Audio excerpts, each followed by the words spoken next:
legit, crazy, whatever. We've talked over the years, around the beginning of the year, a few times, with Gerald Celente. He is a trends guy, trendsjournal.com.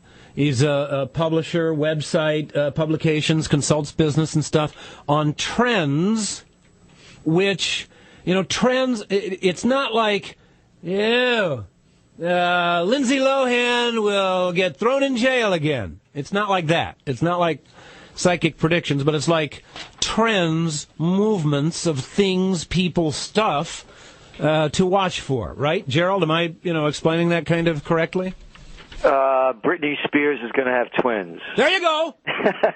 Okay, so is that a trend or a prediction?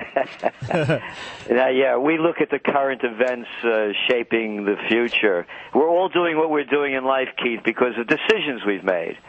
And there are implications, cause and effects. And the same thing happens with a society. But people don't take the time, and they certainly don't teach us in school, on how to assess those implications. So, for example, now everyone's talking about, the Republicans and the Democrats. Will they be able to get together?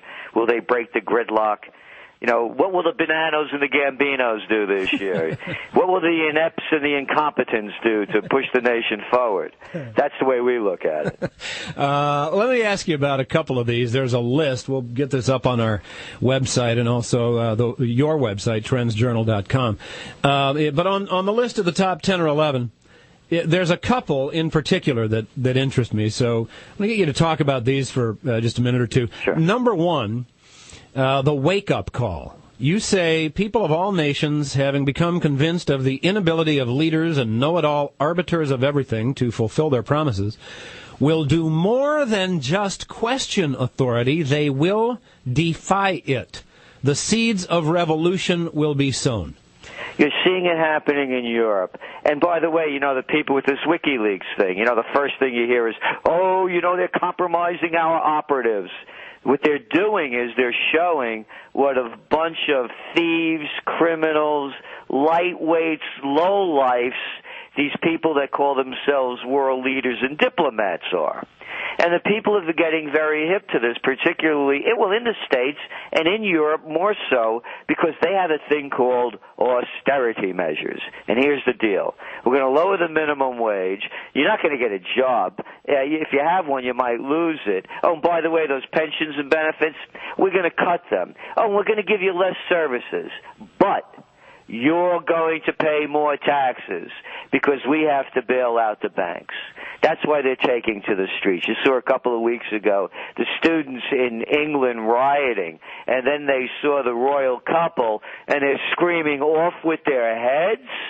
So that shows you the rage out there. See, I thought that was pretty cool. I mean, I'm not saying... if you want to know a good entrepreneurial opportunity for the years ahead, guillotines. I'm not... Hey, Dick Morris, our buddy, he had a book, Off with Their Heads. I'm not saying I want actual violence against any members of the royal family. But the idea that people's money, government money, tax money, is used to support royalty is absurd to me, and they should be reaching out against that. But what I want to ask is for you to clarify when you say that people are waking up all over the world. They're going to do more than just question authority. They're going to defy it. So you're talking about taking actions into own hands, not just throw the bums out, we're the Tea Party or we're the Get Out of the House movement, vote against everybody in Washington. That maybe, but you're talking about like people actually taking independent actions of their own against these authorities. Yes, and in groups, and both things. The Tea Parties, that's the first shot of the Second American Revolution. You look at the congressional standings, 17% of the people approve what Congress is doing? I mean, I'm figuring out who those 17%, whether they work for Congress or are they doing deals with them. So, and then you see these articles that come out. They had one in the New York Times, the magazine section, about a month or so ago. They had it the least hated banker in America, this guy Jamie Dimon from J.P. Morgan Chase.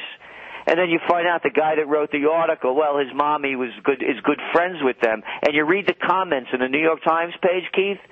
They stopped them at 138. People want to kill this guy. literally. Well, all right, then, Gerald, on the other side of the trend thing, and that one, the wake-up call, and you say people are going to do more than just question authority, they'll defy it, which I'm all about that. I mean, I really am. I'm not saying that it should be actual violence against another person, but I'm all about people challenging authority. But another one of your trends says this, screw the people. You call trend number 3, as times get even tougher and people get even poorer, these same authorities that you're saying people are going to try to defy, these authorities will intensify their efforts to extract the funds needed to meet fiscal obligations. There will be variations on the theme. The government song will be the same, though. Cut what you give, raise what you take. Government, whether it's taxes, various other things, you're going to be taking more from the people. So you're saying people are going to be lashing out against government and the authorities, but at the same time, government and the authorities are going to be cracking down more on the people. Exactly. As they lose control, they crack down harder. And you're seeing it happening at every level. All of a sudden, these dim-witted, dull-minded bureaucrats whose jobs depend on a steady flow of public funds coming in, all of a sudden they become brilliant, shining lights looking for schemes to nickel and dime us to death. Whether it's licensing fees, whether they have more cops out there, you go 5 miles over the limit, the tire goes over the yellow line. You know, last night I saw this thing over the wire about in Las Vegas. I mean, check this out. This young girl was jaywalking, and she was daydreaming as she was doing it and got hit by a car. The cops went to the hospital and gave her a jaywalking ticket. Look at that little girl over in Portland, Oregon, that was selling lemonade, and they busted her because she didn't have a $150 license. At every level, they're going to nickel and dime us to death. They're raising property taxes at a time when our home values have gone down on average about 30%. I mean, who can make this kind of stuff up? Oh, no, the home values have not gone down, Gerald. You're not in tune with Mecklenburg County. We're in the process here where they're raising, before they raise the property taxes, they're going to raise the value base of the homes, the assessed valuation. That's going on here now. I'd like to see more lashing out and taking things into people's own hands here. Trendsjournal.com is the website. We'll get this stuff linked up to the Larson page at WBT.com. I know there's lots more, but I wanted to get to those two. Gerald Celente. Hey, Gerald, it's good and a crack up to hear from you again. I appreciate it. Hey, thanks for having me, Keith. All right, thanks. Bye-bye.